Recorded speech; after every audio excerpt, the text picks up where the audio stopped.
She comes here every year, and when she departs, she leaves it a little something that reminds her of her son and honors his memory. Today, I would like to talk to you about the different types of monuments and memorials that we build, why we build them, what effect they have on different generations, and what the future is of monuments and memorials. Monuments have been part of the human experience since ancient times, and they can be simple or complex, and they can be new construction, or they can even be part of damaged edifices. One of the simplest types of monuments you and I might think of is the commemoration of a day, a week, or a month.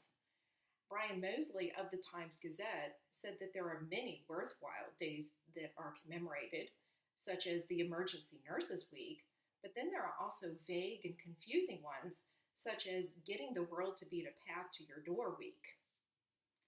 Another simple type of monument is a plaque, and we might think of these as being historical markers, and these can be made of all kinds of different materials.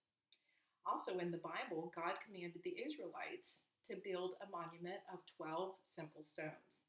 This was to mark the location where the River Jordan was stopped from flowing. Monuments can also be very complex.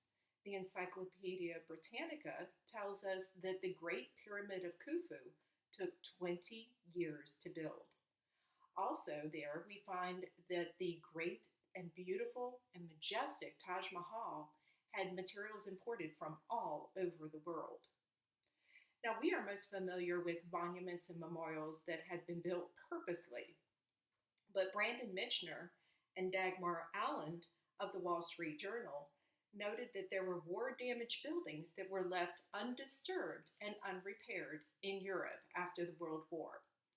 This was left as a reminder of the great damage that does occur during wars. There are not only a large variety of types of monuments and memorials, but different reasons that we memorialize things. We might remember a person.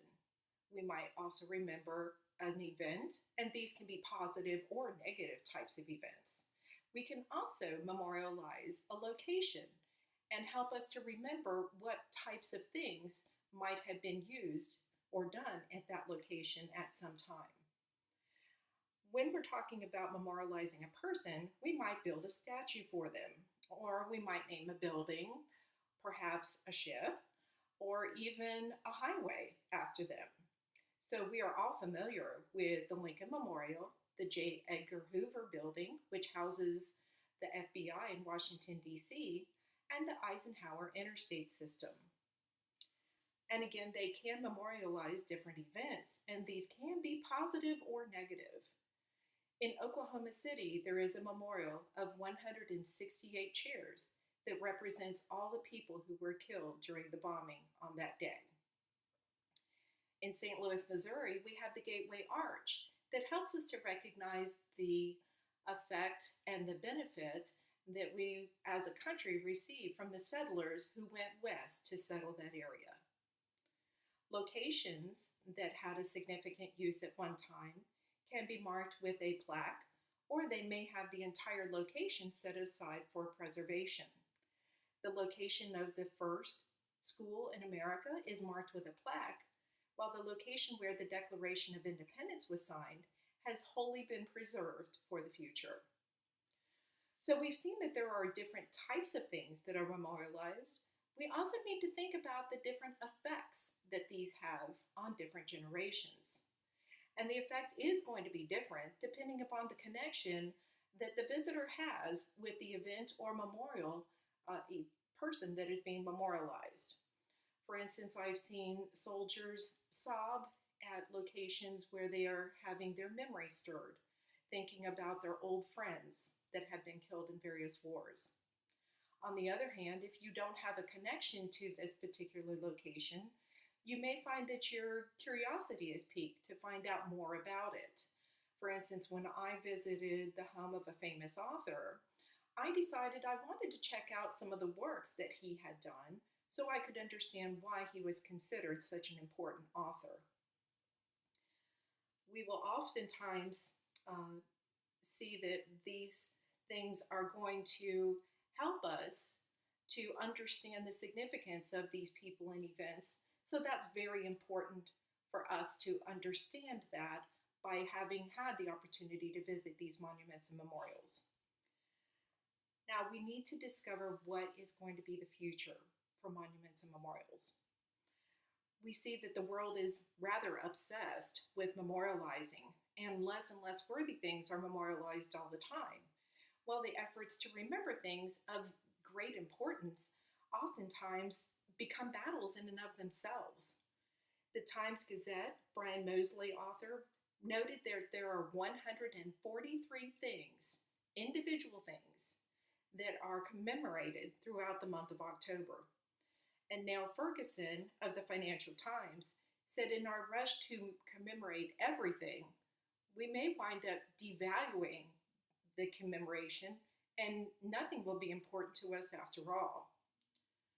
In the meanwhile, things that are important wind up languishing in congressional committees, such as the World War I Memorial. Did you know that there is not a single national monument to the World War I contributions that were made by our soldiers in all of Washington, D.C.?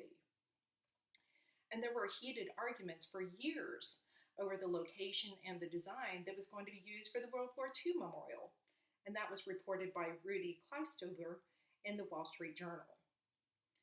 So the future for the proper and respectful remembrance of different people and events is in question.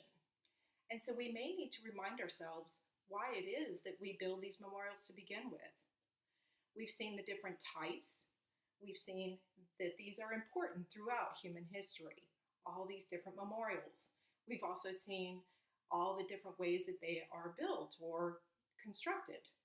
And we have seen how they are important to different generations depending upon your connection to the item or event that's being commemorated. What we need to determine at this point is, what are we going to do? Are we going to continue to remember the things that are important, or are we going to let them fall away from our memory?